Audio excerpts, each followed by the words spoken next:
আসসালামু আলাইকুম। আমি একটা ডিজাইন তৈরি করছি, আপনারা দেখলে এবং বুঝলে আপনাদের কাজে লাগবে। এখানে হচ্ছে টোটাল জায়গাটা হচ্ছে আমাদের 50 ফিট, পাশে হচ্ছে 20 ফিট।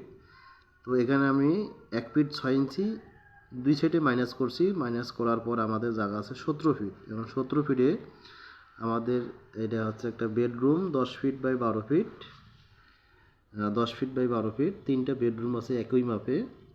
আর এখানে একটা অ্যাটাচ টয়লেট আছে।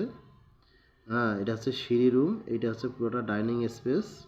আর ডাইনিংয়ের সাথে একটা দিছি কমন টয়লেট। এটা 2 রুম অথবা 2 রুমেরা ব্যবহার করতে পারবো। আর এখানে একটা আপনার গলি, এই গলিটা দিয়ে আপনারা কিচিংয়ে আসবো, কিচিংয়ে আসে, কিচিং থেকে ডাইনিং এইটুকুই আর কি। তো আপনারা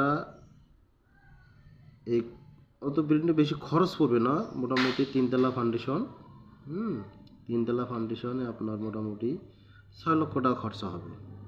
তা পরের ভিডিওতে আপনাদের মতামত জানতে পারলে আমি পরের ভিডিওতে এর ফুল যে এস্টিমেটটা আছে, এটা আপনার কোথায় কিভাবে কি করার লাগে সব ডিটেলস এইভাবে কাগজে লিখে আমি আপনাদেরকে সামনে আমি দেখাবো।